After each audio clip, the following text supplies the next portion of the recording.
Welcome to Civics and Coffee. My name is Alicia, and I am a self-professed history nerd.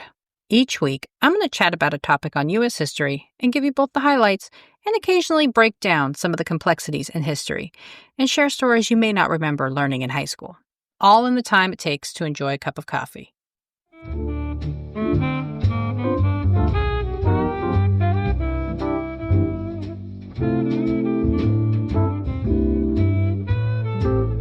Hey everyone, welcome back.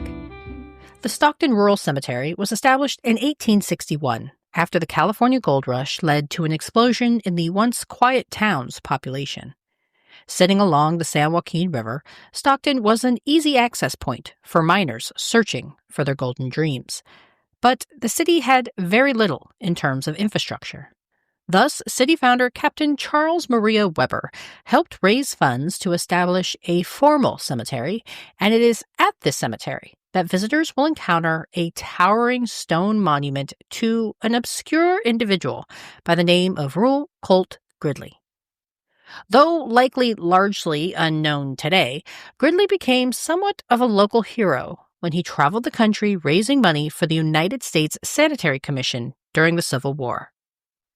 But it wasn't so much that Gridley raised money, it was his novel approach that makes this tale quite fascinating. I learned about this story thanks to the listener who requested this episode, the one and only Dr. Robert Chase, so I hope you all don't mind that we take a break from our current Reconstruction focus to go back a bit to the Civil War. This week, I am diving into the history of Reuel Colt Gridley. Who was he? What made his fundraising efforts so iconic? And how did his efforts help soldiers during the Civil War? Grab your cup of coffee, peeps. Let's do this. Full disclosure today, friends, while this is an incredibly fascinating and interesting story, it is a bit of a short one. The publicly available source material on Gridley is limited, and I pulled much of my information from researcher Dr. Jeremy Rowe's investigation into the provenance and backstory of a historic photo. That being said, this episode may be shorter than usual, but I think you'll enjoy the story nonetheless. So, let's begin. Reuel Colt Gridley was born on January 23, 1829 in Missouri.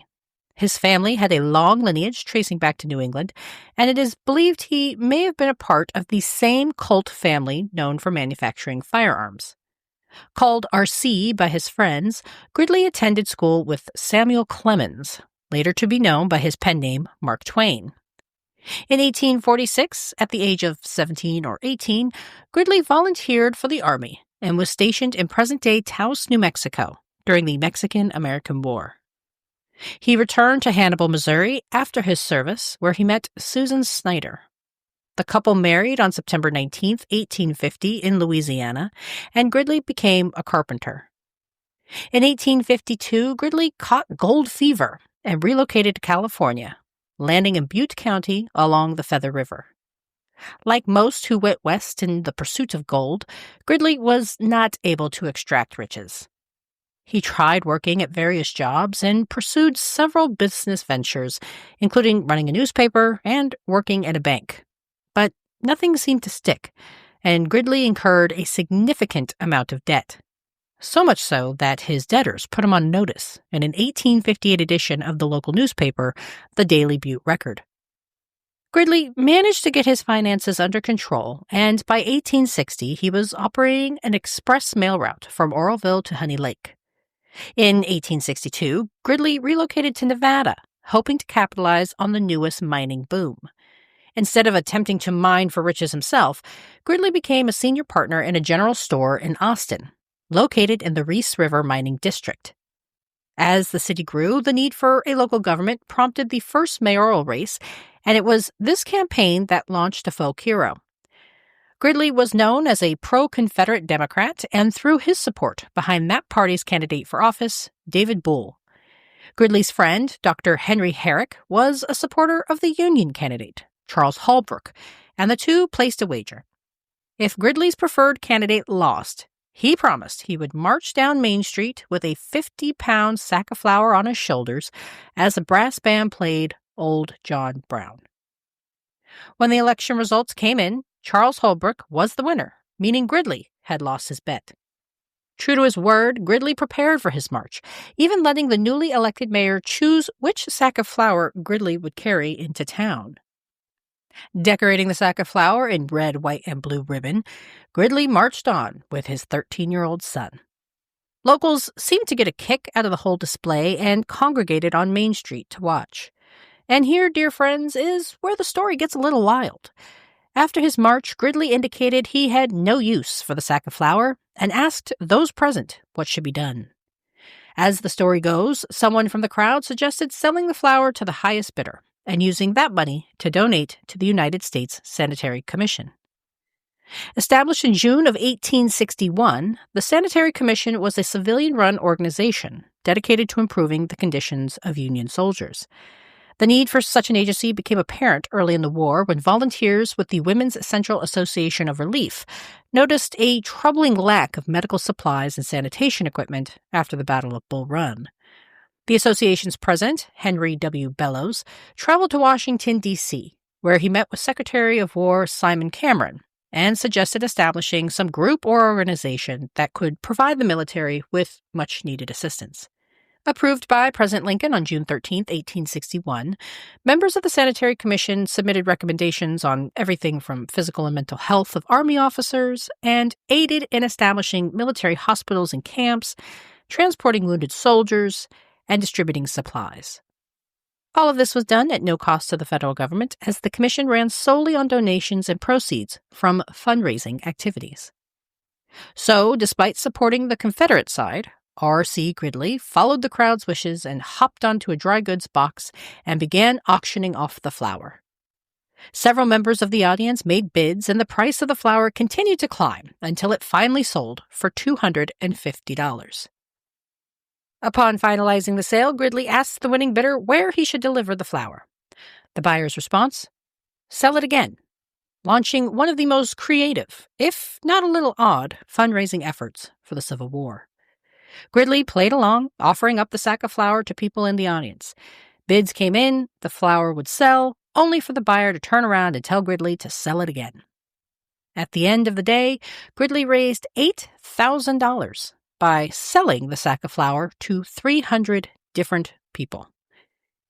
In his article summarizing Gridley's fundraising efforts, researcher Dr. Jeremy Rowe writes, quote, "As word of the auction and substantial funds generated at Austin for the Sanitary Commission spread to other mining towns, Gridley's sack of flour became a metaphor for the efforts to support the Union troops." End quote. After his efforts in Austin, Gridley fielded requests to go on the road with his sack of flour, all in an effort to raise money in support of the troops. But how did word spread? Enter Samuel Clemens, a.k.a. Mark Twain. Clemens was working as a journalist during the Civil War and wrote a story about Gridley and his creative auction for the Virginia City Territorial Enterprise newspaper. And as Gridley traveled to new cities, Clemens was there, writing about the fundraising campaign. The flour campaign inspired a bit of competition between localities. When Virginia City learned that their neighbor, Gold Hill, beat out their $600 contribution by raising over $6,000, they asked Gridley to come back and conduct another auction, where they raised a respectable $13,000, which roughly equates to $250,000 today. Gridley traveled throughout Nevada, raising over $30,000 before heading to California, where he brought in over $10,000 between Sacramento and San Francisco. Gridley kept going, heading east, where he toured places like St. Louis. The Sack of Flour fundraiser made Gridley somewhat of a local celebrity, and a photographer created several carte de visite of Gridley and his flour. Some of these were printed with requests to donate to the Sanitary Commission. These photos ended up being very popular, even getting a mention in a January 1865 edition of Harper's Weekly. When all was said and done, Gridley's flour fundraiser traveled over 15,000 miles and raised over $250,000, which equates to roughly $4 million in today's currency. The fundraiser apparently shifted Gridley's feelings about the war, and he evolved from a Confederate sympathizer to supporting the Union. Throughout his fundraising endeavor, Gridley paid his own way and did not pull any funds from the collected donations to help offset his costs. He even made a few donations himself while on tour. After the Civil War, Gridley returned to Austin, where business had all but stopped at his general store. He eventually picked up stakes and relocated one more time in 1868 as he and his family moved to Stockton, California, close to where his sister lived. Gridley died on November 24, 1870, at just 41 years old. His death made national news, and despite his philanthropic efforts during the war, Gridley did die poor. In 1882, Stockton residents took a page out of Gridley's book and raised money to erect a monument in his honor. The statue was unveiled in 1887 and currently sits in the Stockton Rural Cemetery. Gridley's former general store, described as a simple stone structure, is listed as a National Historic Place, and the National Historical Society in Reno currently holds the auctioned sack of flour, which is currently on display. The state of Nevada refers to Gridley as a quote-unquote citizen extraordinaire, and in an article written in 2005, Gridley is described as, quote, one of the greatest unarmed heroes of the war, end quote. If you want to see the monument yourself, head over to the Stockton Rural Cemetery, located in the city of Stockton at 2350 Cemetery Lane. The cemetery offers tours and has several notable local residents, including Dr. Asa Clark and Harriet M. Smith. As for the Sanitary Commission, it continued to operate until 1879, though it ended its war relief efforts in 1865. For the decade plus after the war, the Commission shifted its focus to establishing a historic bureau to capture, index, and preserve all of its records. The organization also ran special relief operations to help veterans, including employment bureaus and overseeing homes that assisted disabled soldiers. The Commission also helped soldiers and their families request pensions from the federal government at no cost, remaining true to its core mission of supporting the Union troops through benevolent means.